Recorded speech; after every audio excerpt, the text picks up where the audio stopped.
Espera, explicar la presentación. Ahora. ¿Ahora? Porque sí, vale. ¿Sí? ¿Está bien?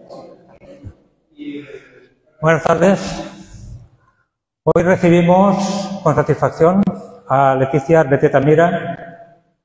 Por fin llega el día muy importante para la Asamblea de poder escucharla. Cuando a principio de año comenzamos a organizar el 270 aniversario de nuestra fundación, empezamos a buscar fecha y no ha podido ser hasta hoy por distintos motivos. Es importante para nosotros porque Leticia es una autoridad en la materia, por el tema de la charla, muy atractivo, y por el lujo de tenerla como compañera asambleísta. Es licenciada en Derecho y doctora de Historia del Arte por la Universidad Complutense de Madrid. Pertenece al cuerpo facultativo de conservadores de museos. Actualmente es vicepresidente de la Asamblea Amistosa Literaria de Novela.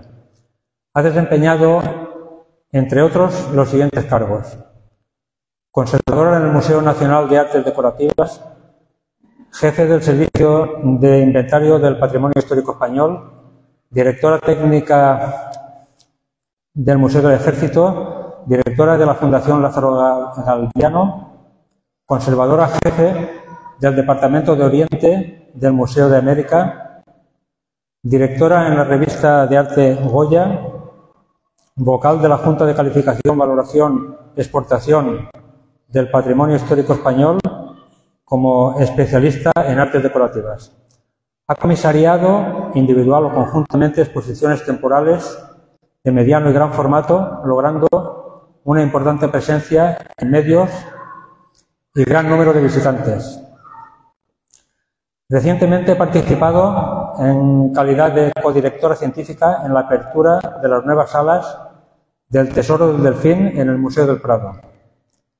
Autora de más de un centenar de publicaciones, algunas de ellas traducidas total o parcialmente a otras lenguas, francés, inglés, hebreo, alemán, polaco, portugués, ruso, ha realizado estudios principalmente sobre el coleccionismo regio europeo, la orfebrería hispánica de los siglos XV al XVIII, las relaciones artísticas del ámbito ibérico y el tráfico de Indias.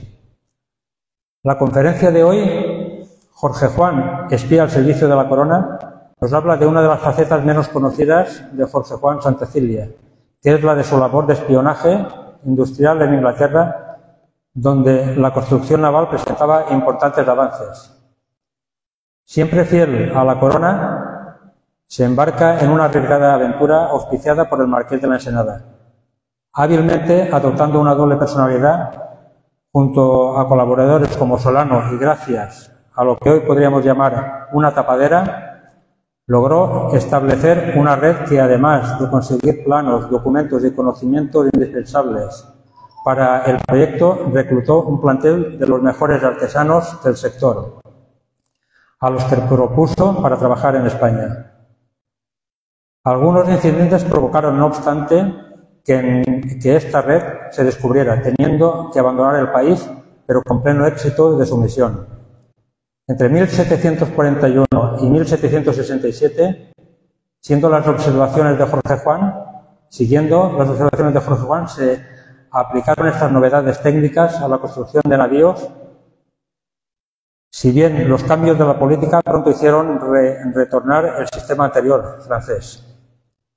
¿Qué hubiera sucedido si se hubiera continuado con el más avanzado sistema inglés, adaptando y mejorando en algunos aspectos por Jorge Juan? En esta conferencia se narra la gestación del proyecto, su realización, éxitos y dificultades, así como su fortuna posterior. Nada más, Leticia, estamos deseando escucharte. Gracias.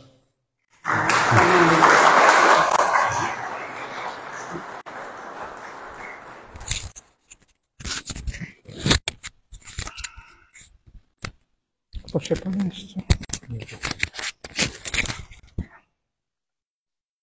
Buenas tardes a todos. En primer lugar, querría agradecer, por supuesto, a la Asamblea de la que formo parte y sobre todo pues a su presidente, que tantas molestias ha tomado pues para que esta conferencia pudiera ser realidad, así como a toda la junta directiva y además a todos los amigos que a lo largo de los años han quedado como una especie de reguero de satisfacción cada vez que venimos a Novelda, porque ya no se trata solo de hablar de un tema u otro, sino que estamos en el verdadero espíritu de Jorge Juan, porque es la única asamblea, digamos, o Ateneo, o por ejemplo, pues tertulia, pero dice amistosa. Entonces eso es una realidad entre nosotros y creo que es la parte más valiosa y la que mejor puede rendir homenaje a la figura de Jorge Juan.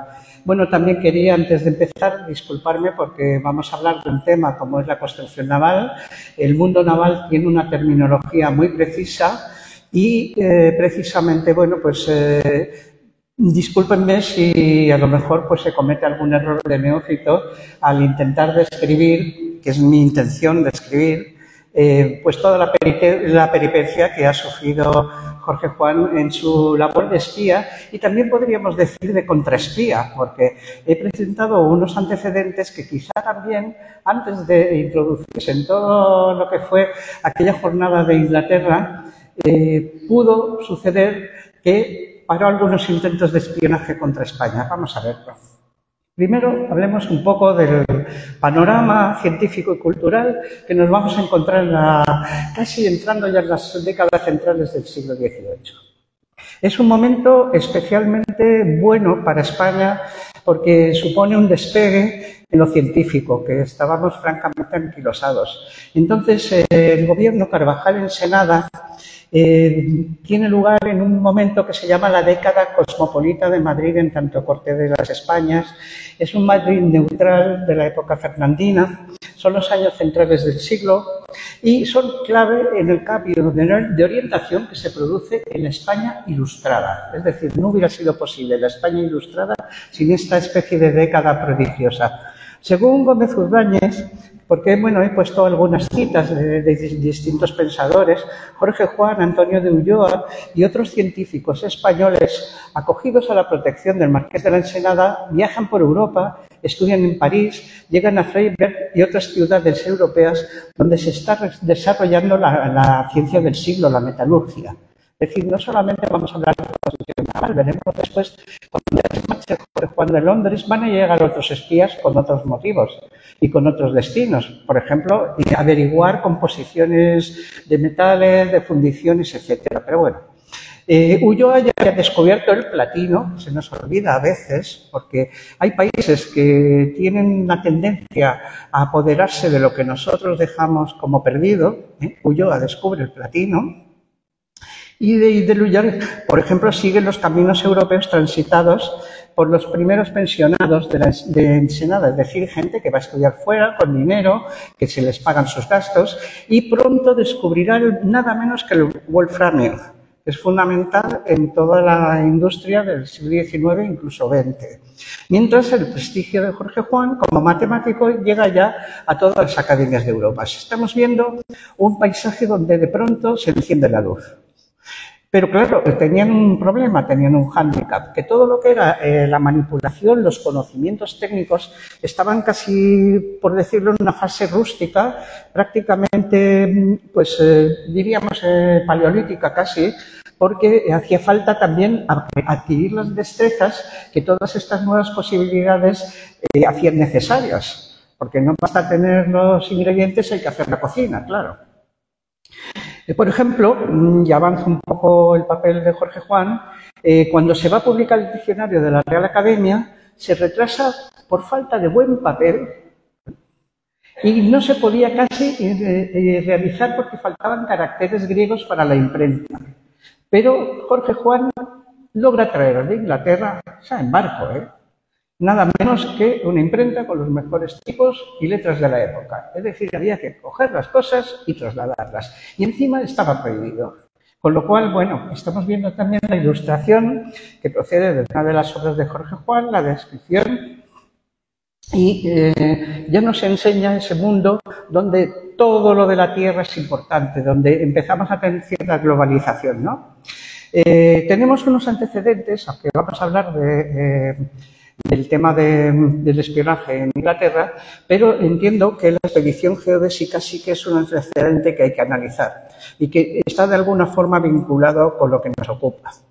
Vamos a ver, en 1733 la Academia de Ciencias francesa, en sus declaraciones de principios, estimando los grandes beneficios que el conocimiento de la forma y tamaño de la Tierra reportaría para la navegación, la cartografía y muchas otras disciplinas, solicita al rey de España permiso para que una comisión de científicos dirigidos por Luis Godin, después cosmógrafo del Virreinato del Perú y llega a ser presidente de la Academia Naval de Cádiz, e integrada por Pierre Bourget y Jean-Marie de la Condamine, midieran con exactitud un grado del meridiano terrestre en el Virreinato del Perú, cerca del Ecuador. Había partido otra expedición a los polos, porque al saber la forma de la Tierra con exactitud, se corregirían, por ejemplo, las cartas de millas náuticas, se podrían hacer mediciones más precisas de las distancias, etcétera. Entonces, claro, esto afectaba pues desde matemáticas hasta geografía y muchas otras disciplinas. He puesto las fuentes cuando tomo prestadas las ideas porque, lógicamente, yo no soy investigador simplemente de este tema. Simplemente he intentado crear un relato que podamos comprender la importancia de su hazaña. Claro, el monarca accede, pero no está convencido de que los franceses los deje sueltos y que vayan por su cuenta por los virreinatos. ¿Por qué? Porque ya es una época donde el espionaje se diversifica. No solamente lo que son los puntos de fortalezas, las ensenadas, las cuestiones militares.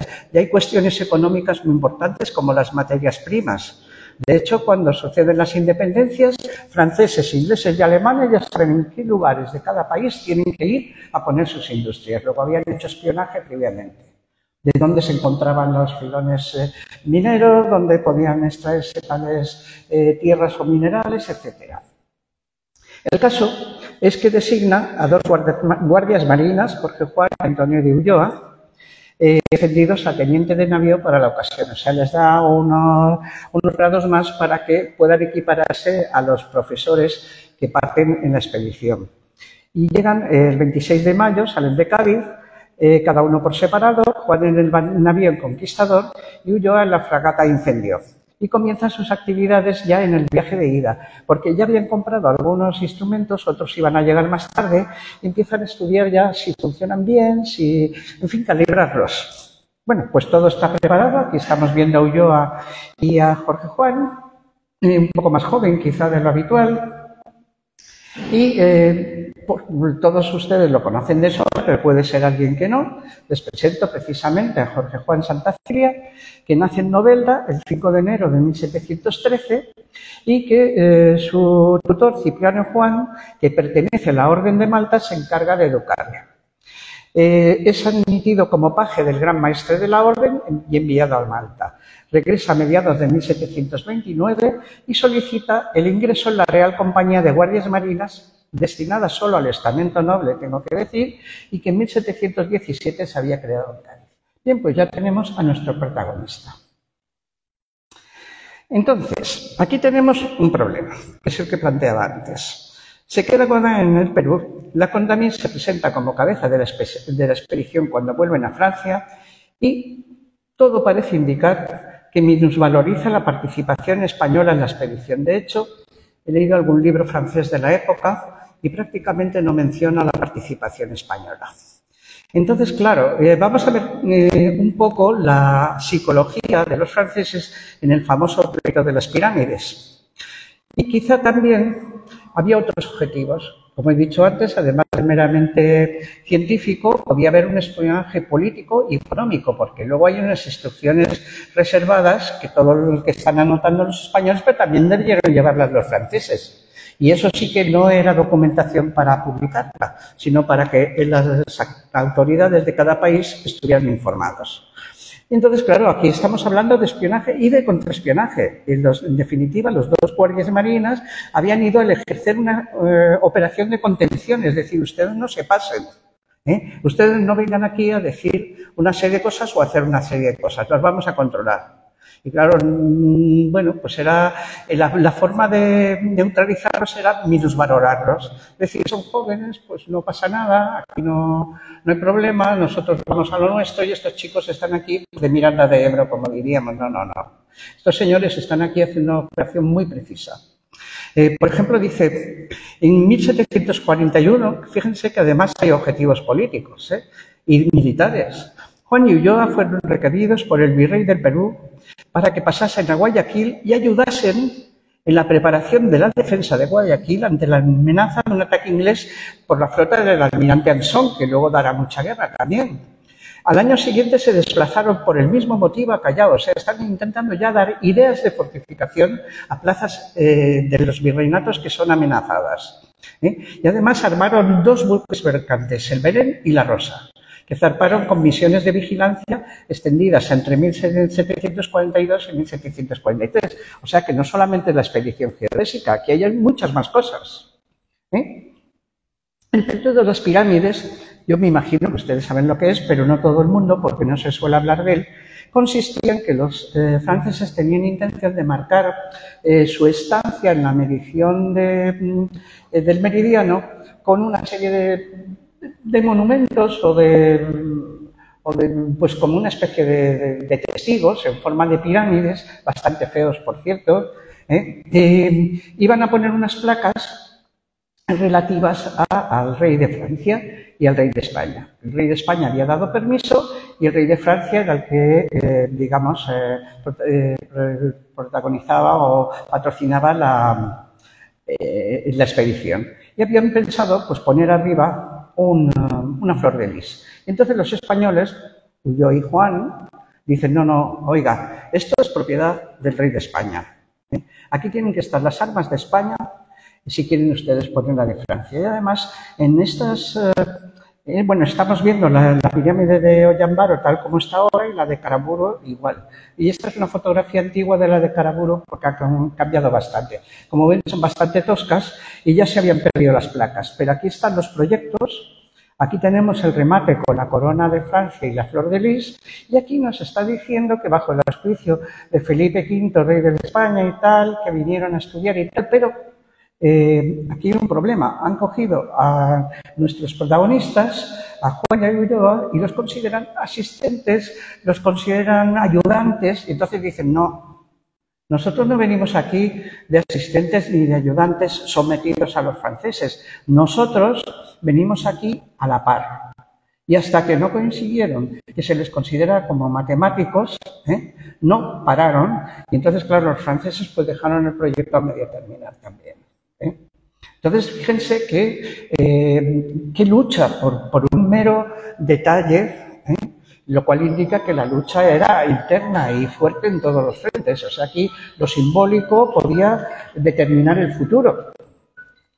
Y de hecho la expedición no se da por finalizada hasta 1744, cuando la misión enviada a Laponia ya había regresado en el 78. Bueno, pues evidentemente ya se confirma la tesis de Newton y bueno, acaba la expedición. ¿Qué pasa después? Tenemos el regreso. El regreso también es importante porque la formación que ambos guardias marinas reciben en el regreso es decisiva para la nueva misión que les va a encomendar el Marqués de la Ensenada. Si no hubieran aprendido francés e inglés, si no hubieran congeniado y entendido la forma de ser de las personas a los países donde iban a visitar, evidentemente no hubieran sido seleccionados. Entonces, Juan y Ulloa embarcan por separado. ¿Por qué embarcan por separado? Porque cada uno tiene una copia de todo lo que ha sucedido y embarcan por separado por si acaso caen prisioneros o tienen un desastre en el mar o algo, que al menos no se pierda la documentación, que uno de ellos la lleve.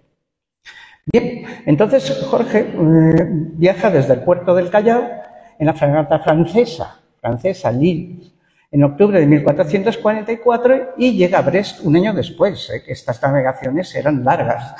Bueno, hizo la verdad 2 escalas, estuvo un tiempo en Valparaíso y en Guaricomán.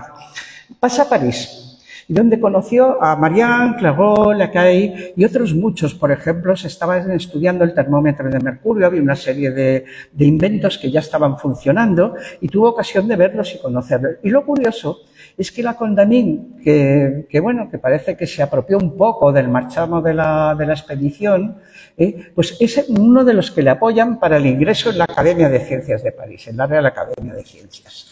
Y mientras tanto, los franceses habían editado ya sus andanzas, lo que era la expedición, en la Figure de la Terre, que se publica en 1749. Mientras tanto, tenemos a Ulloa, que va en la fragata Delivrance, y que fue apresada por los ingleses, que habían declarado la guerra a Francia durante la travesía. Es decir, o sea, tú vas tan tranquilo en el mar y de pronto, como han declarado la guerra, pues viene un barco y te apresa. Sin embargo, eran otros tiempos, eran los tiempos, digamos, que se reflejan en el film de Master and Commanders, de caballerosidad en los mares y demás, y la calidad de miembros de la expedición le supone un trato cortés y respetuoso que incluso llega a hacer amistades aún siendo prisionero, y por cierto, va a aprender inglés en ese momento también y llega a ingresar en la Real Sociedad Londinense, la Sociedad Científica, y son circunstancias que también se van a aprovechar porque de alguna forma ambos están ya introducidos en el mundo científico y cultural de países extranjeros. Mientras tanto, llegan a Madrid en un recibimiento pues indiferente, quizás. No les hicieron mucho caso. Sí, habéis venido, pues ya estáis aquí, pues muy bien. Y por una serie de cuestiones, que en definitiva fueron positivas, llegan a poder entrevistarse con Zenón de Somodevilla, que es el marqués de la Ensenada, figura clave en el siglo, y le cuentan, les ponen la labor realizada en el transcurso de la comisión. Y entonces van a recibir un encargo inmediato que es redactar todo lo que les está contando y los pormenores del viaje, ¿no? Claro, hablar ahora del Marqués de la Ensenada, pues es inútil, todo el mundo lo conoce, pero era un personaje que ha sido clave, como digo, en el siglo y que tuvo numerosos cargos, entre ellos consejero de Estado, muchísimo poder, secretario de la Hacienda, que también es importante. Ya veremos a la hora del pago de los espías y los sobornos. Él había sido de Hacienda. Secretario de Hacienda, Guerra Marina e Indias y lugarteniente general de la Almirantazgo. Y también era caballero del Toisón de Oro y, curiosamente, lo digo por la conexión posible que pudiera tener con Jorge Juan, era también de la Orden de Malta. Y también pues era del ámbito que conocía el noveldense. Mientras tanto, también Jorge Juan y Antonio de Ulloa publican las observaciones astronómicas y físicas hechas por orden de Su Majestad en los Reinos del Perú, a la que pertenecía el primer grabado que había puesto, y la redacción histórica del viaje a la América meridional.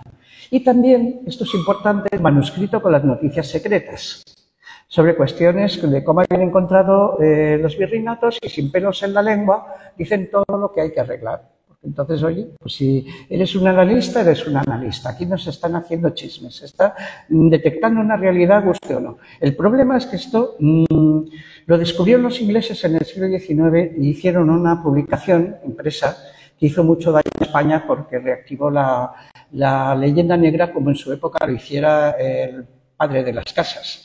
Se hizo como un poco torticeramente y dañó la imagen de España. Pero claro, eso no iba dirigido a nadie, eso era una cuestión interna. Y luego tenían la disertación sobre el meridiano de demarcación entre los dominios de España y Portugal, que teníamos un problema gordo con Portugal porque siempre estaba en litigio todas las fronteras del territorio americano. Sobre todo, sabemos que Brasil fue avanzando a costa de las posesiones españolas, por ejemplo, y precisamente el tema de fronteras con Portugal le va a costar la caída al Marqués de la Ensenada. Bueno, mientras tanto, como era muy activo en Ensenada, le interesa mucho la Armada porque dice, nosotros tenemos la comunicación con los virreinatos y con las Indias orientales y orientales, se hace por mar, luego el mar es algo fundamental para nosotros y las rutas marítimas tienen que estar protegidas y además con barcos de última generación para que tengamos seguridad y rapidez en los viajes. Y sobre todo, pues que nos están comiendo los pies ya todas las grandes compañías de comercio, la de las Indias Orientales, los holandeses estos por un lado, los ingleses, los franceses, y tenemos que mantener la primacía del comercio americano, como es obvio, puesto que son nuestros territorios. Vale. Entonces empieza a construirse todos los grandes arsenales del Ferrol, de Cartagena, la Carraca en Cádiz, que son apoyos indispensables, los renuevan, los refuerzan, ponen nuevas edificaciones acordes a nuevas áreas y tal. Pero claro, aquí estamos viendo el arsenal de la Carraca, pero hay un problema, que los tenemos construidos, pero ¿ahora qué hacemos? Pues ahora tenemos que tener, si tenemos unos arsenales ya preparados, tenemos que tener unos barcos ya preparados. ¿Y quién nos va a hacer? Pues unos artesanos, unos ingenieros, unos diseñadores ya preparados, pero no como se está haciendo ahora, que estamos con el sistema Castañeta y bueno, pues ya es un poco anticuado, sino que vamos a ver si podemos encontrar algo más moderno porque los tiempos lo están demandando. Entonces dicen, bueno, pues vamos a ver, parece ser que Inglaterra es la que lleva la voz cantante en el comercio naval, incluso en la guerra, y los navíos se consideran de los mejores, pues vamos a ver qué están haciendo los ingleses. Ah, no, es que esto es secreto. Bueno, pues vamos a ver si podemos conseguir una información reservada.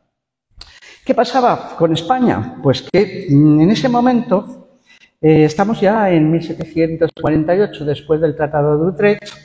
España ha perdido muchos territorios. Aquí tenemos el mapa, donde vemos, por ejemplo, en este color granate, que Gran Bretaña se queda con Gibraltar y Menorca. Vale. Austria hay que cederle Milán, Nápoles, Luxemburgo y Flandes, nada menos. O sea que estamos aquí perdiendo zonas estratégicas muy importantes. Ya Saboya sabe lo que es el Ducado de Saboya. Vale. Entonces, tenemos que se había enfrentado la guerra de sucesión de Austria, se había interrumpido el comercio entre España e Inglaterra, se firma la paz de Aquisgrán, evidentemente perdiendo España mucho terreno, y precisamente coincide con la partida de Jorge Juan a Londres, pero no adelantemos acontecimientos. ¿Qué pasa? Que de pronto no tenemos embajadas, no hay consulados, no son estables porque hoy pactan unos con otros y hoy son amigos, pero como mañana pacten los otros con unos, ya son enemigos. Y entonces, las misiones secretas, los viajes científicos y cualquier actividad de este tipo eran esporádicas, estaban mal preparadas y mal pagadas, que no había dinerito. Entonces, si no había dinerito, enseguida se torcían las cosas. Y el elevado porcentaje de fracasos demostró que no era manera. Entonces Ensenada dice, pues bueno, antes de hacer nada, vamos a ver si hacemos una buena red europea de embajadas, de espionaje, de conocimientos, de estudios, etcétera. Bien.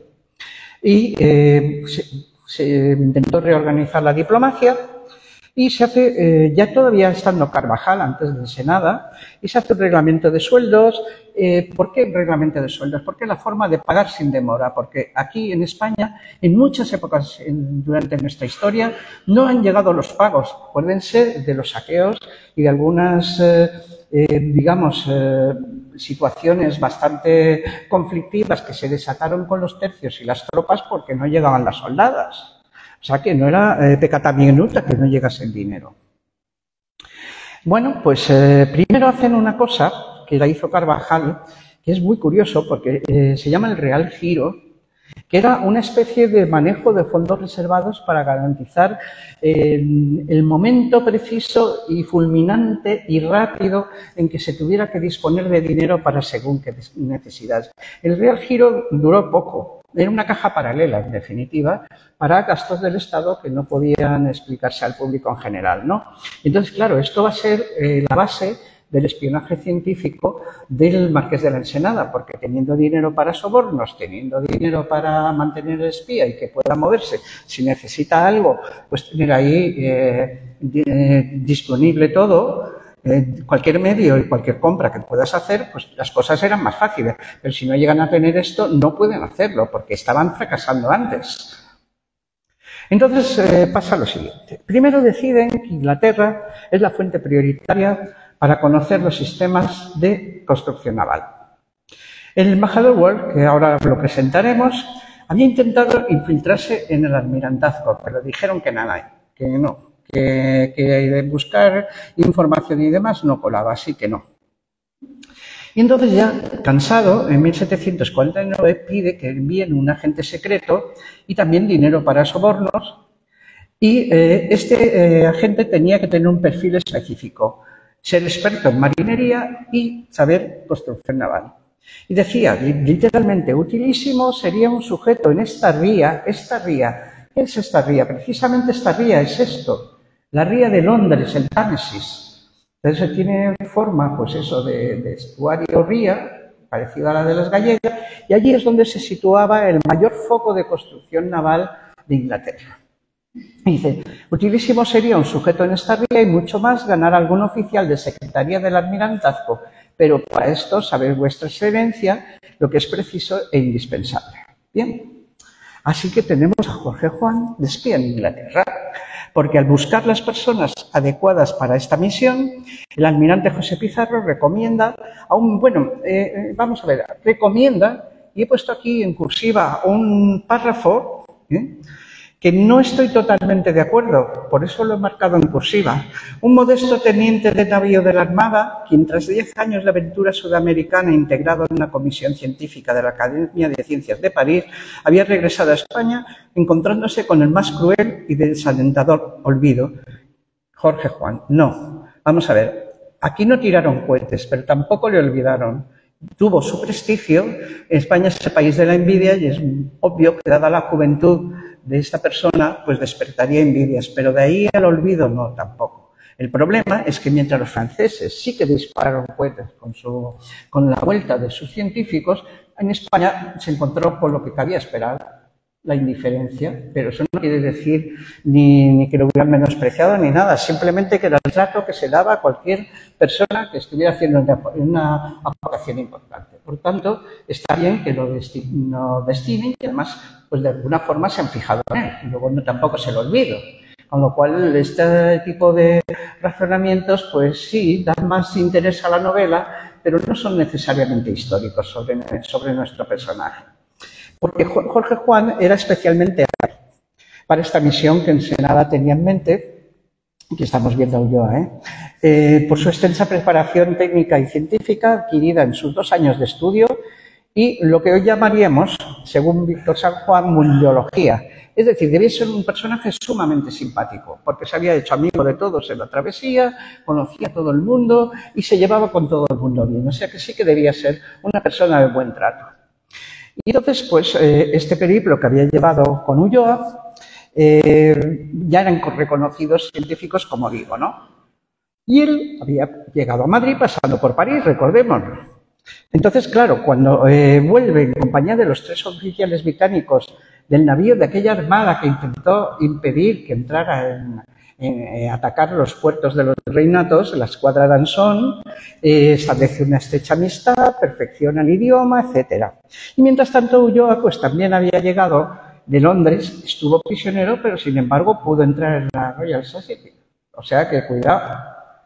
Fue involucrado en otras misiones ya en Centro Europa, también de espionaje, pero ya se separó definitivamente de las andanzas que habían tenido como compañeros, ¿no? Bueno, pues vamos a ver, ¿qué queremos del señor Jorge Juan? Bien, vamos a ver, vamos a hacernos con unos secretos de los más importantes que hay en Inglaterra. Tengamos en cuenta, por ejemplo, que los portugueses en el siglo XV, cuando navegaban y se encontraban en un navío extranjero, lo primero que tenían que hacer era tirar al agua los mapas y las bitácoras para que nadie supiera ni dónde andaban ni tal. Es decir, la cartografía era prácticamente un secreto de Estado. Los nuevos pasos, fíjense el desastre de cuando Magallanes encuentra el paso de Todos los Santos, que hoy se llama Estrecho de Magallanes, ¿qué hace? Lo primero, Oliver de Nort pasa indirectamente a saquear las costas de lo que hoy es Chile y América del Sur. O sea, es decir, el conocer el secreto de la cartografía, de los pasos, de las necesidades de la navegación era conocer como un secreto espacial actualmente. Entonces, todo eso se mantenía, como digo, en el más riguroso secreto. Y entonces, bueno, pues, ¿qué necesita saber? Si es secreto, pues a ver, técnicas usadas en sus astilleros para construir sus navíos de línea. ¿Qué son los navíos de línea? Pues son unos gigantes del mar, navíos de 3 puentes, que tienen cerca de 80 cañones, tienen 3 mástiles, unos aparejos gigantescos y que son, pues eso, capaces de hacer unas travesías y con una potencia además de fuego muy grande y que son imbatibles. Es como tener portaaviones o corazados o una cosa semejante, es decir, son buques de guerra. Bueno, pues vamos a ver lo de los navíos de línea. Y ya esos habían abandonado los galeones y eran colosos de los mares. Bien, entonces le dice a Jorge Juan Ensenada, dice que necesitamos también técnicos, es decir, no solamente los planos, no solamente la información, ¿quién los va a hacer? Si aquí los carpinteros no conocen el método. Bueno, pues traigamos a los que saben manejarlos, traigamos a los que nos digan qué es lo que necesitamos, ya aquí en España. Y entonces, bueno, pues hay que traer también gente. Sin ellos no puede formarse sistemas sobre la construcción, las gradas y otras cosas que es preciso preparar, porque además hay que rediseñar los arsenales por si falta alguna cosa. De hecho, las quillas se plantaban al mismo tiempo. Quiero decir que se daba inicio a la construcción del barco porque podían hacer una serie. Ahora lo veremos. Y entonces dice, es preciso preparar y adelantar para cuando se dé principio a esto. Y con esto se refería a un gran plan naval que fue el más ambicioso de la historia de España. Bien.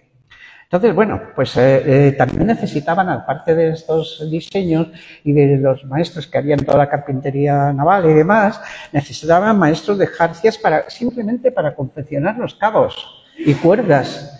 Bueno, teníamos, por ejemplo, las ciudades especializadas en tejer las velas de los barcos, que son lonas muy fuertes para resistir los vendavales, y al mismo tiempo que tienen que plegarse con mucha rapidez, pues también tenían que traer personal, porque teníamos que saber cómo se hacían. Eran fundamentales. Es que si no, el barco iba a fallar.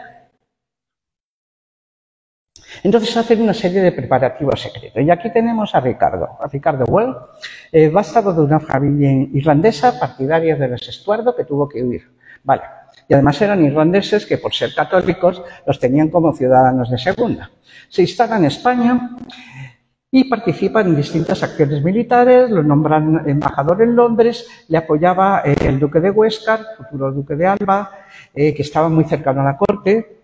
Y en el caso de esta misión de Jorge Juan, tenían que salvar las apariencias, es decir, tenía que parecer que estaba actuando al margen de la embajada, que si lo pillan, oye, mira, yo no sé nada. Y es más, que aparentara incluso estar como medio enemistado con el embajador. Y ya veremos cómo. Y luego, al margen de las andanzas, tenía que entenderse por vía indirecta Jorge Juan con el embajador. Sin embargo, la enemistad entre Well y Ensenada iba a traer consecuencias importantes al proyecto. Ya se desata mucho después.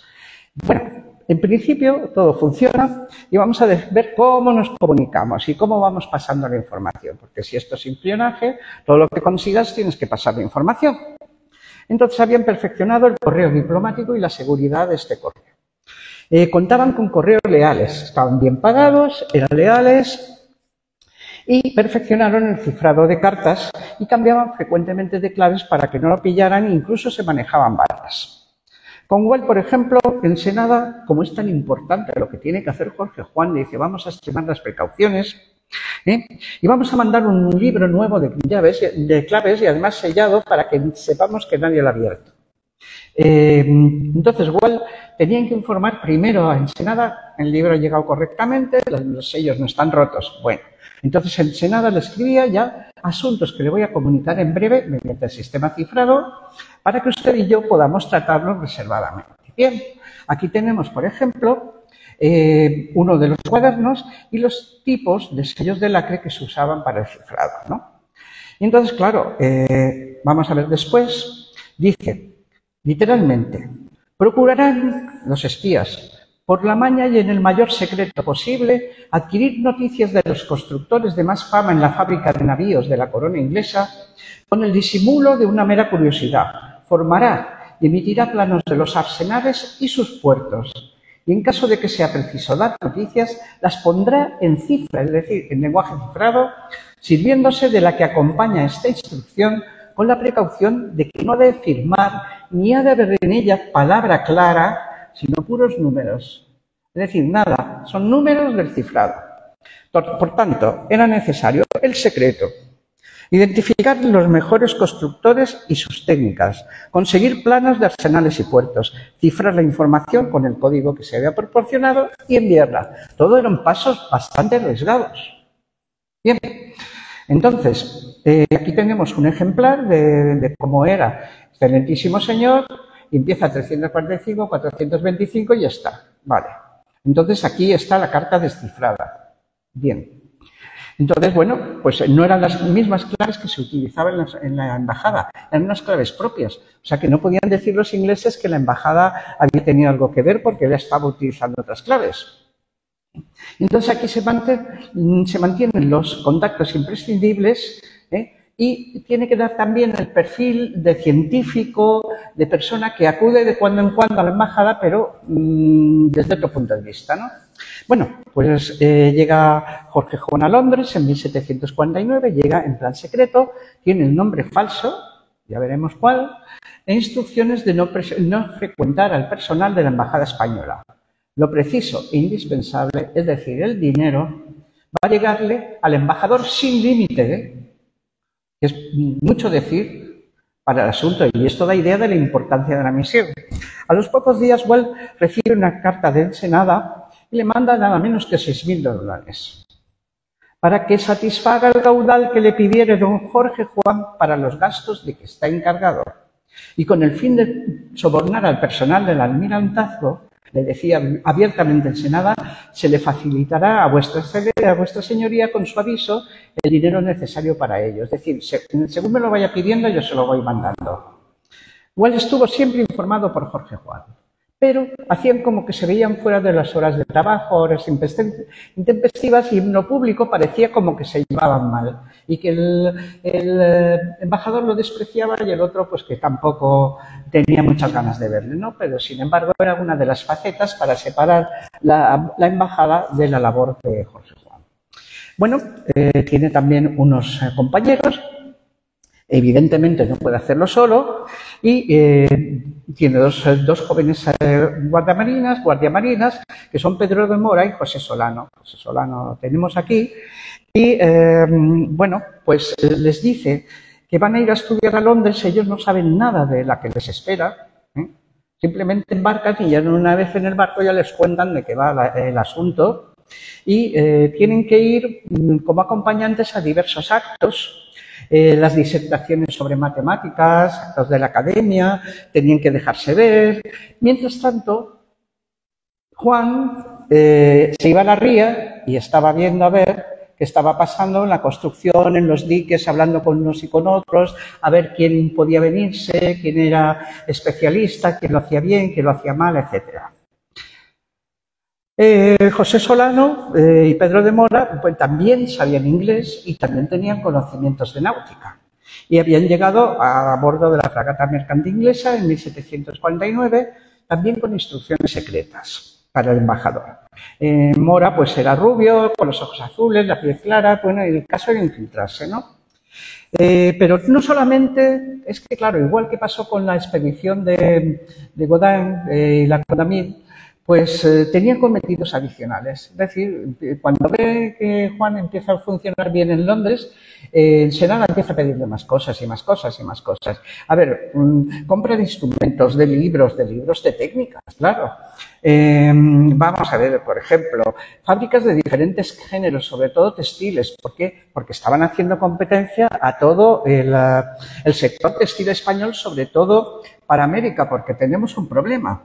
En el Tratado de Utrecht, Inglaterra había conseguido una cosa muy, muy mala para España, que era el navío de aviso, que era pues un permiso para que un barco anualmente pudiera llegar desde Inglaterra a las Indias, o sea, a los territorios españoles,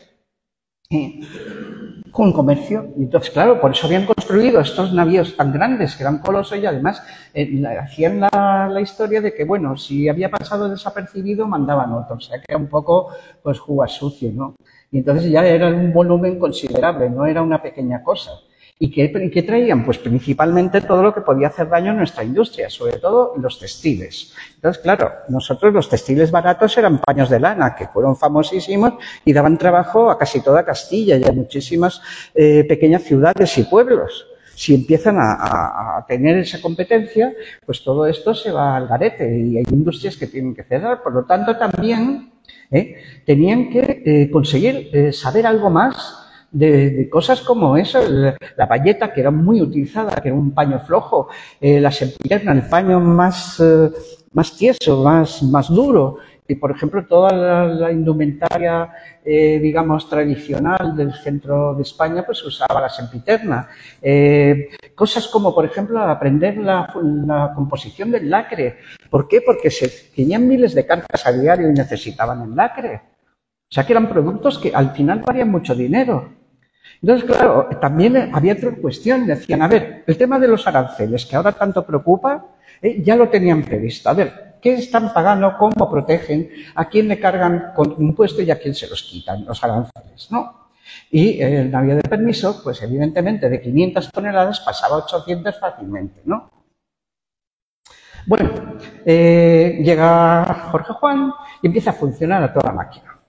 De hecho, se quedan asombrados porque a los 6 días de llegar, y lo he subrayado, le escribe al ministro lo siguiente: pongo en noticia de vuestra excelencia, hoy 6 de marzo, nuestro arribo a esta ciudad de Londres, el día 1 del corriente, después de un feliz viaje y navegación de 29 días. Vale. En el río están fabricando por el rey, o sea, a la corona, 7 navíos nuevos de 60 y 70 cañones, además de una fragata de 20 cañones y un navío de 60, renovando. Procuraré hacer los reconocimientos en este río en donde creo que se hallan los más hábiles constructores. En una semana ya sabe dónde está el núcleo que nos interesa y qué es lo que están haciendo los ingleses en plan novedoso, ¿no? Bueno, pero claro, él no puede hacer todo esto. Él va a organizar una red. Y la red de Jorge Juan sí que da para una serie de Netflix con todos sus capítulos, porque realmente es increíble la que organizó en Inglaterra. Primero, se encuentra con un obstáculo. Acaba de prohibir el gobierno inglés la entrada de extranjeros a los arsenales y vigilar muchísimo para impedir que salgan de Inglaterra técnicos y máquinas. O sea, justo lo que tiene que hacer él está prohibido y además con una vigilancia extrema. O sea, ¿qué hacemos? Entonces él adopta un nombre y una profesión falsas. Mr. Joshua, o Josué, que hoy comentábamos que si podía ser un recuerdo de ese Josué que llevó a los judíos a la salida del desierto después de vagar 40 años a la tierra prometida y sirvió de explorador para marcarles su nuevo camino, porque claro, luego con la segunda ficción que toma para convertirse en un personaje tendrá también otro nombre peculiar. Pero bueno, de momento Joshua o Josué y además cuenta con un sacerdote católico que es el padre Lynch, que estaba todo el día. El padre era un sacerdote pues católico, digamos, que estaba todo el día en la ría. Era un personaje que lo conocían, que estaba por allí, y claro, empezaron a sobornar comerciantes, entre ellos Richard Morris, que era capitán de un buque mercante. Y empezaron a crear una red que iba llamando a unos a otros, pero ¿de dónde sacaba él el personal que estaba en la red? Pues muy fácil. Los marginados. ¿Quiénes son los marginados en la Inglaterra de mediados del siglo XVIII? Pues básicamente 2 grupos, entre los que puede haber personajes de primeras tecnologías y de todas las clases sociales. Primero, los que son los eduardianos, que habían sido partidarios del rey Eduardo y están prácticamente desplazados. Y segundo, los católicos. Son en esa sociedad protestante ciudadanos de segunda. Pues muy bien. Entonces, vamos a ver, los jacobitas, partidarios de los Estuardo, y los católicos. Católicos irlandeses, como el padre. Entonces, bueno, pues vamos a ver si entre ellos, entre jacobitas y irlandeses, vamos a encontrar los personajes y que vayan pasando los sobornos a ver si encontramos a quienes nos interesen. Pero claro, hay que sacarlos de Inglaterra, hay que llevarse toda la maquinaria de Inglaterra, hay que llevarse los planos y todo eso abulta mucho las personas, etcétera. Entonces, claro, ya empiezan las cosas a torcerse cuando descubren el cargamento del Dorotea, donde va hacia España un grupo de maestros y obreros que iban a ir dedicados, como decía antes, a las fábricas de lona de Granada. No iban a hacer barcos, iban a tejer lonas para los barcos. Y los técnicos que fuera sacando Juan irían acompañados de sus familias, lo cual quiere decir que no van a volver, llegarían a España por otros caminos, por ejemplo, vía Oporto, y se reunirían en el Ferrol. Bien, pero el incidente del Dorotea incrementa ya la vigilancia policial y extreman las precauciones. Y se obliga entonces a cambiar de nombre y se transforma en Mr. Sullivan, librero, que, bueno, pues con ese nombre extranjero, habla un inglés no perfecto, se interesa por los libros antiguos, los mapas, huronea por las antiguas librerías, va a ver a unos y a otros y, bueno, pues se pulula por ahí, ¿no? Claro, el capital humano tenía además que complementarse con los diseños de los navíos, que estaban construyéndose en dos sitios, especialmente en el astillero de Woolwich, sobre el Támesis, y luego teníamos el de Portsmouth también, y Solanos había ido al de Portsmouth. Voy a poner un poco, esto es en fin, es poner color a esta aventura, el ambiente, unas imágenes del ambiente que pudo encontrar Jorge Juan en Londres, ¿no? Actuaba como espía, tenía que tener distintas personalidades y la suya, la aparente, era pues ser guardia marina.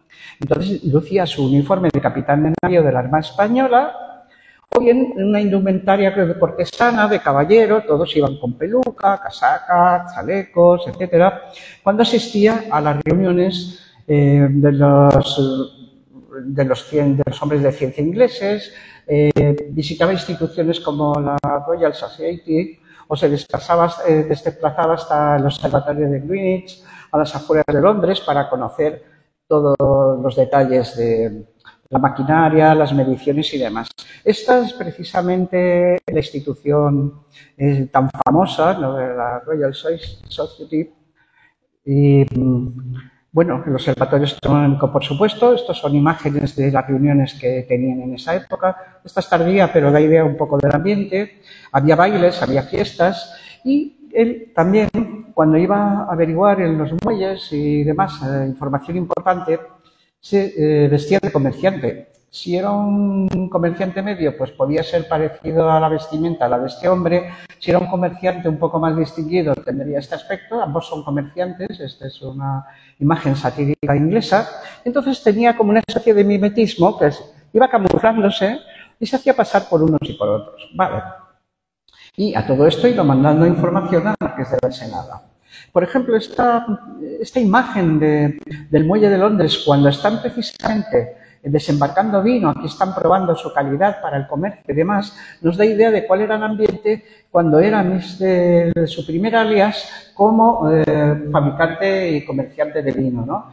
Y bueno, tenía un problema, ¿no?, que de tanto pulular por allí, por los muelles de Londres, con su niebla, con las humedades y demás, parece ser que estaba dañándole la salud y le provocaron una serie de dolencias que le acompañaron toda su vida, o sea, que no era un ambiente saludable para desarrollar un trabajo. Pero bueno, viendo un poco el ambiente así abigarrado, se comprende que él, en medio de ese lío, podía reclutar el personal, ¿no? Luego después, cuando ya se hace Mr. Sullivan, librero, pues es distinto. Sus conocimientos, como decía antes, van a proceder de lo que ha leído en los manuales, busca cosas muy concretas. Y aquí tenemos una serie de anuncios y de cartas de presentación de libreros de época que él también debería tener la suya. No se conoce, pero sería sin duda parecida a las que les estoy mostrando.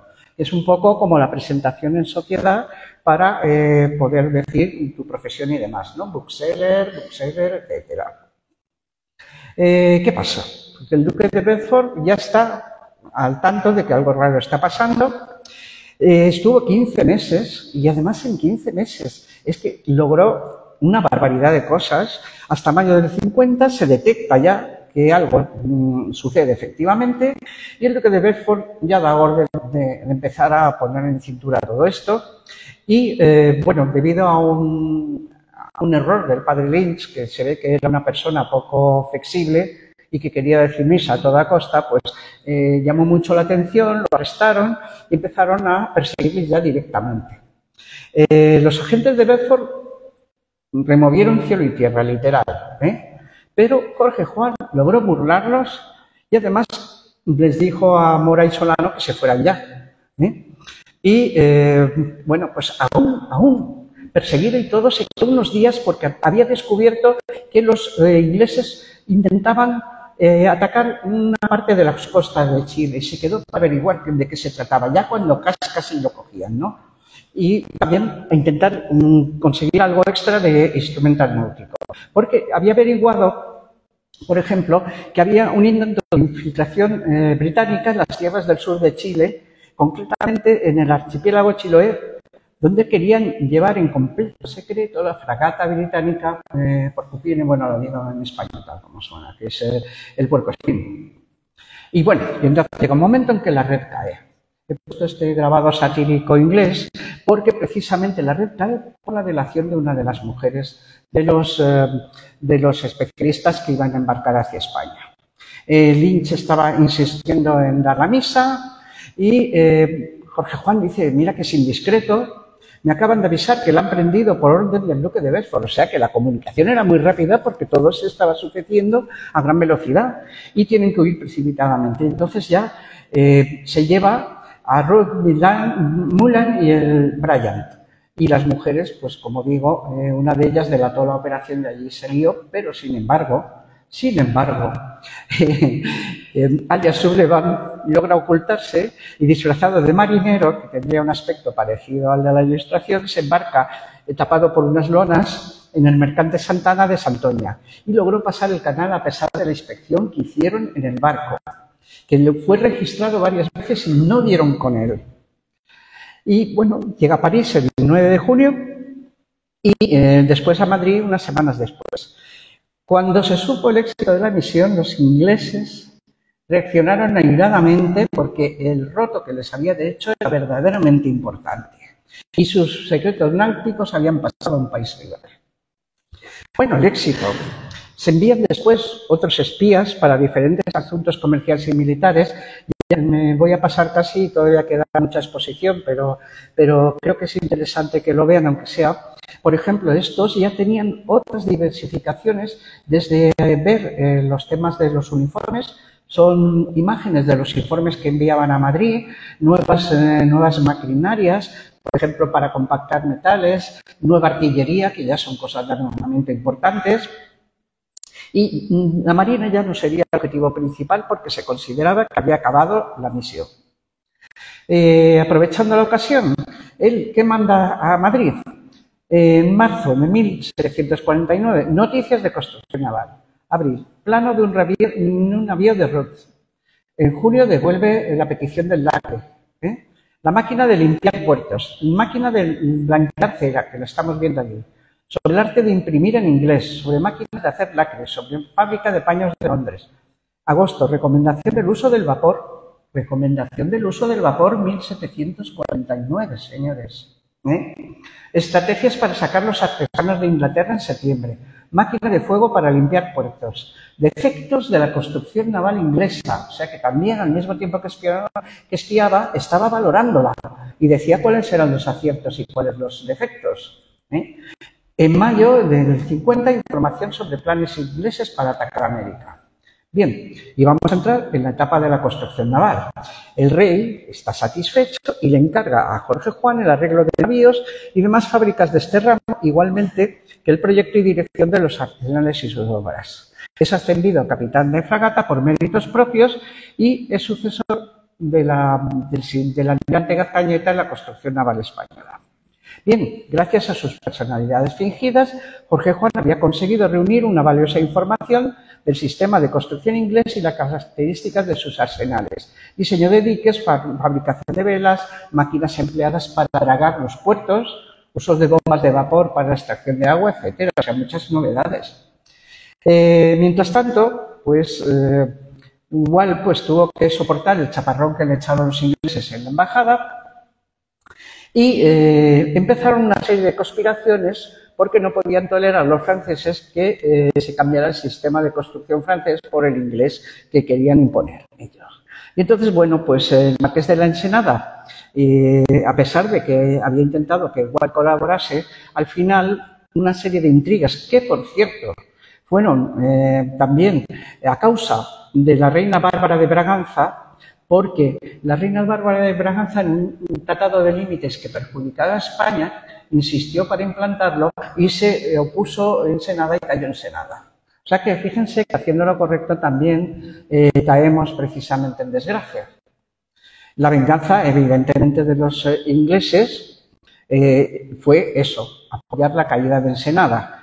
Y, bueno, pues la reina, en definitiva, se había propuesto ese tratado de límites, se echó abajo y entonces ya aquí fue el fin de semana.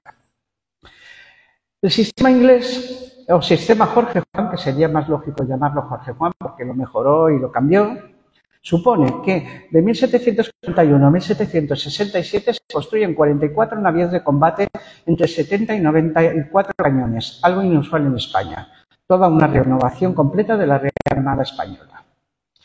Tenemos algunos de los diseños que se consideran que eran muy avanzados técnicamente.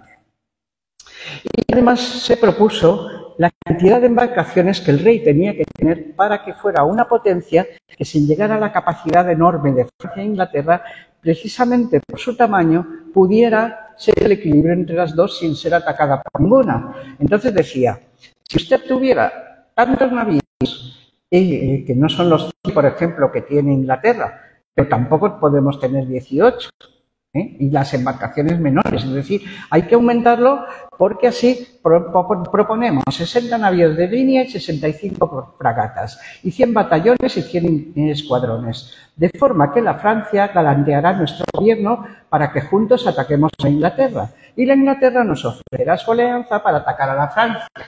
Y de esta manera Francia e Inglaterra perderán su dominio en tierra y mar y se convertirá vuestra majestad en el árbitro de la paz y la guerra.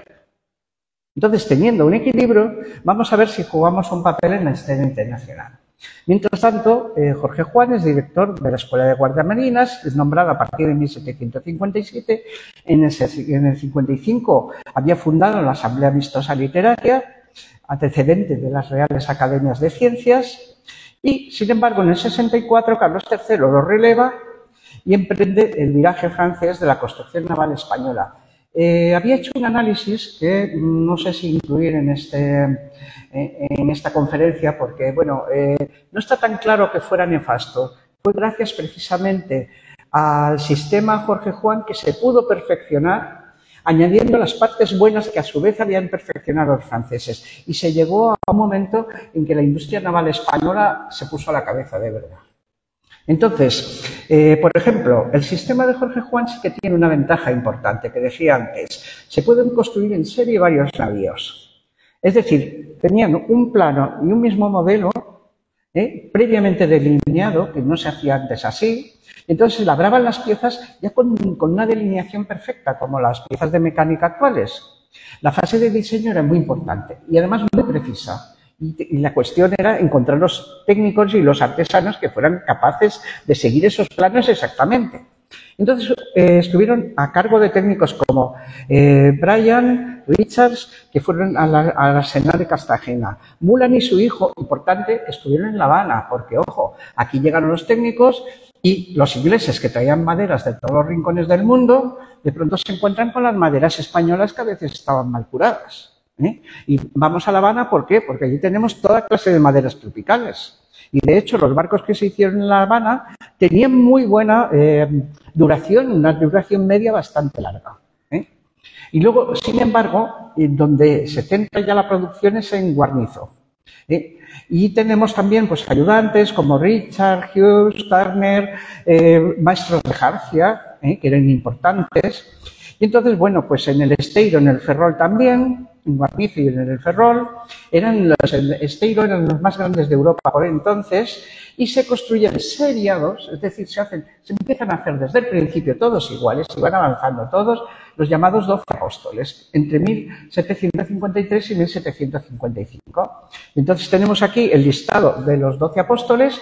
Los navíos siempre tenían un nombre oficial y una advocación. Por ejemplo, Oriente, advocación San Diego de Alcalá, se bota, es decir, se finaliza y se hace a la mar en 1753. Aquí vemos cómo se están organizando esos grandes navíos, ¿no?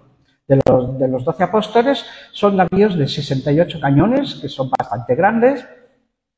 Y, bueno, es un nombre popular que se le dio precisamente. Hubo también otros navíos importantes, el Triunfante, el Dichoso, el Monarca, el Diligente, el Campeón, el San Isidro, el San Julián y también el Velasco, que era un prototipo de Bryan, que se construye en Cartagena, el Guerrero, etcétera, más el San Carlos, que como digo, destacaban por su larga duración, el América o Santiago de América, con La Habana también, etcétera. Y aquí vemos pues algunas de las maquetas correspondientes a ellos. Por ejemplo, el Santísima Trinidad se consideraba el Escorial de los mares por el tamaño, era el más grande de su época, se realiza en La Habana con los Mulan, el padre y el hijo, tenía 120 cañones, o sea, una artillería ya que espero, pero el tamaño tan grande lo hacía muy difícil de maniobrar.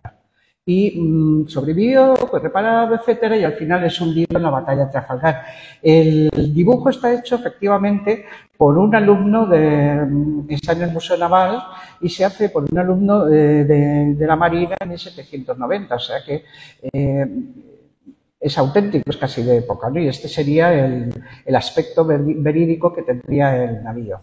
Por ejemplo, pues aunque nos pasamos un momentito de tiempo, pero es importante precisar el cambio que se hizo entre el sistema francés y el sistema Jorge Juan, porque se ha hablado mucho de él y las conclusiones que he llegado leyendo lo que hay más o menos escrito es que cuando se inicia en 1769 el periodo denominado francés, llega Gautier a España en 1765, pero todavía hay algunos navíos que se están construyendo con el sistema Jorge Juan y él los revisa y aplica el sistema francés. Pero claro, es digamos un perfeccionamiento porque también había avanzado Francia mientras tanto. Unos a otros se espiaban y también las novedades pues las conocían perfectamente. Por ejemplo, tenemos el San Juan de Nepomuceno, el San Pascual, el San Francisco de Asís. San Juan de Nepomuceno es el de la imagen, en San Lorenzo, en San Agustín, en Santo Domingo y 4 fragatas. Y luego, en realidad, tuvo menos peso de lo que se cree el sistema francés porque enseguida se llegó a un sistema mixto posterior ya elaborado por españoles los sucesivos directores, ya perfeccionaron y era un sistema mixto de mixtos, o sea que eran ya distintas percepciones, ¿no? Entonces, claro, aquí hay dos visiones. Unos dicen que esto fue catastrófico, otros dicen que, sin embargo, dio paso a un perfeccionamiento de lo que era pues la realización de la ingeniería naval y demás, ¿no? Y que el periodo francés solo supuso una desviación que afectó a muy pocas unidades. Entonces, claro, eran comparativas que al final España no salió mal parada. Todo el mundo puso bueno.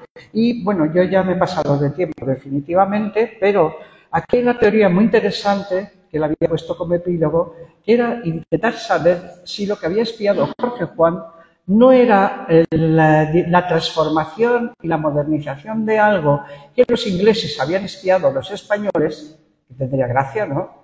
Que es el sistema Castañeta. Es decir, cuando llegan aquí dicen, oye, esto ya estaba inventado, que has venido a descubrir el Mediterráneo.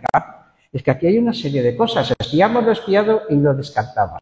Ellos habían hecho una selección. Los ingleses habían eliminado algunos problemas que tenía el sistema Castañeta. Entonces, claro, aquí este investigador hace una cosa muy curiosa.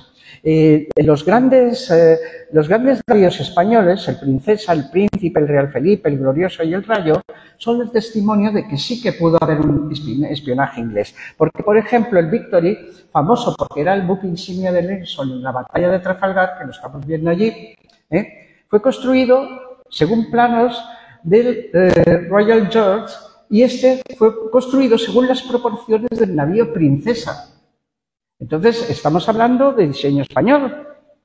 Y además se había llamado Royal Anne. O sea, es decir, habían cambiado de nombre, pero se habían hecho las mismas proporciones y 2 veces cambiado de nombre hasta ser el Victoria, ¿no? Que es como el Nova Más del siglo XVIII inglés. Y el Royal George, perdón por la pronunciación porque no se me da muy bien, pero bueno, es un navío de línea de primera clase con 100 cañones muy grande. ¿Por qué lo pongo? Porque verán que es el más grande del mundo en el momento que se construye, en 1756. Pero tiene un problema, que el Royal George va hacia Gibraltar, está en un puerto pues para reparación, van a visitarlo la gente, gente que venía pues a ver el barco y tal, y de pronto se inclina y murieron así de golpe, tipo Titanic, 800 personas. ¿Por qué? ¿Qué había pasado? Hubo consejo de guerra, obviamente, los tripulantes y los oficiales, muchos habían perecido, y se atribuyó al deterioro. Pero, sin embargo, un problema. Había cedido la cuaderna bajo la tensión de la escora. ¿Por qué? Porque se había inundado toda la parte de los cañones, había entrado agua por las escotillas de los cañones y había creado el peso, había hecho volcar el barco. Entonces, claro, eso llegó en un momento en que los partidarios del sistema francés, que querían sustituirlo por el sistema Jorge Juan, hablaban de los fallos del sistema inglés. Y precisamente era a causa de este episodio que fue una catástrofe, claro, humana y tal. Y bueno, entonces vemos entonces que esta demuestra Jorge Juan que ya habían pulido todas estas reflexiones, que el sistema español se había pulido, después han quedado fallos como el que acabo de explicar, pero que sería la primera etapa, se distinguen 2 etapas de la implantación del sistema Jorge Juan. Y en la primera hubo muchas dificultades, porque claro, tenían que adaptarse a lo que había en España, no teníamos instrumental, a lo mejor faltaba un martillo de un tipo preciso que había que construir y diseñar, y cosas. Y la segunda etapa sí que fue mucho más fluida, ¿no? Entonces, bueno, pues prácticamente acabo.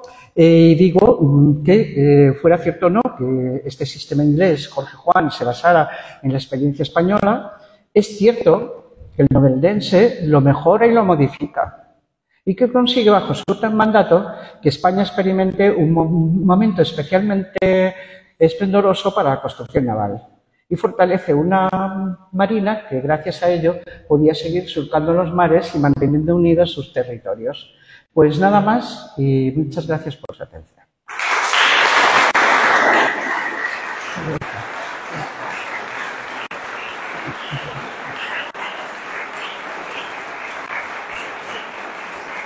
No.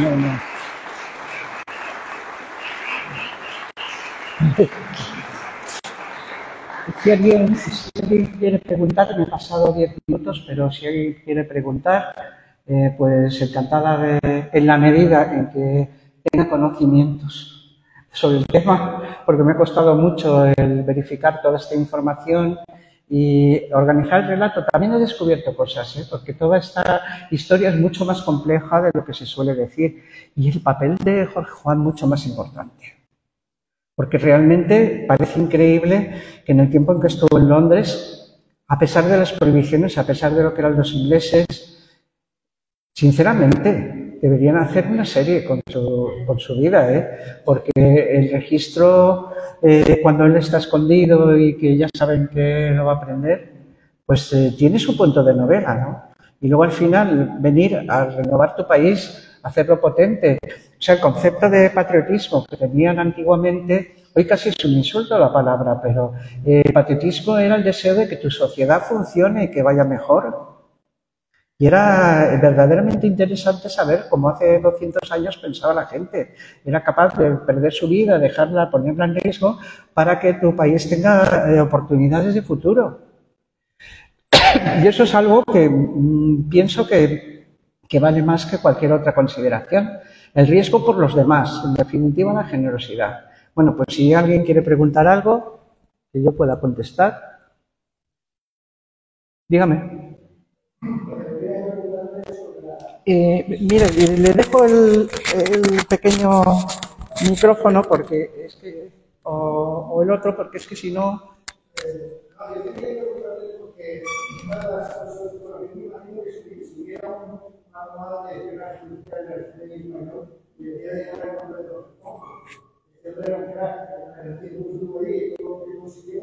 Pero lo que a mí me llama mucho la atención es el reclutamiento de ingenieros, de técnicos, de personal, de los 50 que yo he leído que se trabajan con 50, por ejemplo. Sacó 80 familias, aproximadamente. O sea que mucho. O sea, no es que me choque, pero no entiendo que la labor de espía normalmente recluta a la gente. Es decir, que tú dejes gente infiltrada en el país y que después te informe, como ocurre yo, soy yo y la gente que trabajaba allí, trabajaba para el país.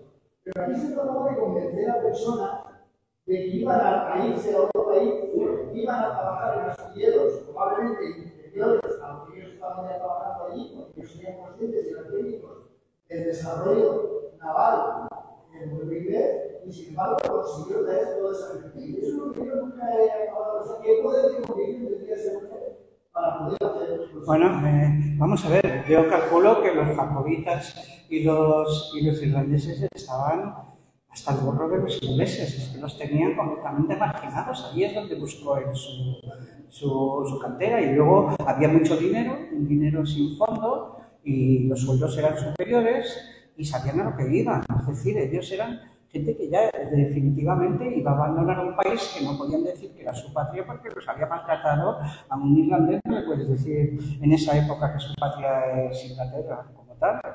Y luego el tema del dinero también pesaba, para que todos los grandes diseñadores que vinieron se les estaba pagando generosamente los diseñadores. Otra cosa serían las familias de tejedores de velas o los carpinteros de Ribera, todos los que vinieron, que eran un poco los procesos, porque luego además tenían que enseñar aquí a los obreros y los técnicos españoles cómo funcionaban y terminar de tener los instrumentos precisos que muchos no podían sacar de Inglaterra. Tú sacas de Inglaterra a lo mejor los planos y lo básico, pero luego hazme el juego de llaves, hazme el juego de martillos, hazme el juego de pernios que hacen falta y pequeños detalles que tienes que...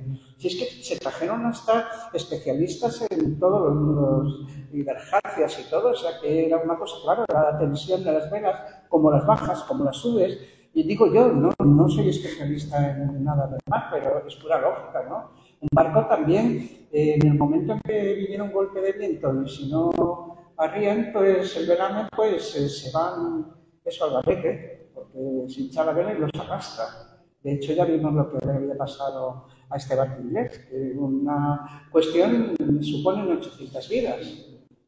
Y claro, España estaba en un momento donde se le había enquilosado la construcción naval cuando los demás estaban avanzando, es que se nos estaban echando encima en las rutas americanas. Se iban a cortar un día sí u otro no el paso de la flota, como había pasado con otras flotas que cortaron y atacaron.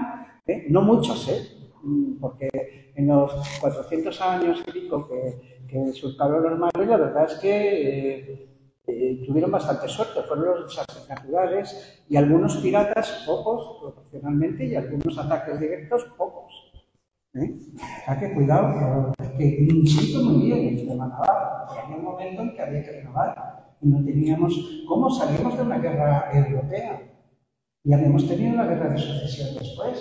Es que España estaba prácticamente mediada, o sea, es que estaba desangrada, por decirlo así. Y luego, encima, un tratado de Utrecht donde España pierde todas sus posesiones europeas. O sea, que pintaba mal también. Un momento, pues, que supongo que la sociedad estaría deprimida, que la gente estaría desorientada, no sabían qué hacer con el futuro, a lo mejor no había trabajo, posibilidades de desarrollo, empezaron a mandar pensionados al extranjero para aprender novedades, estábamos aislados. Si es que lo dice, las bases, digamos, técnicas eran obsoletas por completo. Es que esta pobre gente que llegó de Inglaterra igual se encontró con que de pronto ven el panorama y se echan a llorar. A lo mejor en algunos astilleros sí, pero en otros no. Y claro, contestando a esa pregunta, es que él supo ver dónde estaba la gente que no estaba contenta. Y a los que estaban bien, pues oiga, ¿usted cuánto gana? 1000, yo le doy 10.000. Y se le hacen los posibilitas y se va. No, porque la gente es humana también. Ah, pues mire, yo tengo un trabajo mejor pagado. Y si encima le planteas el trabajo como, mire, le va a diseñar bancos y tal según las órdenes de fulanito y no sienten que están traicionando a su país, pues se van tranquilamente. Unos y otros pues se van porque no quieren estar. Y ya está. Ese es el misterio. Y desde luego Jorge Juan, en el poco tiempo que estuvo, le escaló perfectamente, hizo una red impresionante, porque eran unos y otros. No puedo dar más detalles en la conferencia de una hora. Pero realmente la estructura de la red era curiosa. Porque era una red que se nutría a sí misma y va aumentando por sí misma. Claro, el problema es que a medida que iba creciendo era más peligroso porque podía haber más riesgos de filtraciones. Al final es lo que pasó.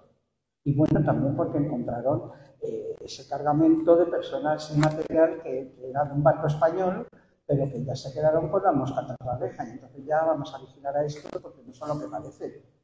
Y como estaba en definitiva Juan, aunque no se llevara teóricamente visiblemente bien con el embajador, pero sí que estaba vinculado de alguna forma a la embajada, pues ya la verdad es que la reacción fue, pobre Wells, pues tuvo que aguantar la ira de los ingleses. Había sido un asunto muy grave para ellos. Y ellos no tuvieron, también tuvieron problemas con su sistema. Es decir, parece que hubo un momento que también se estancaron.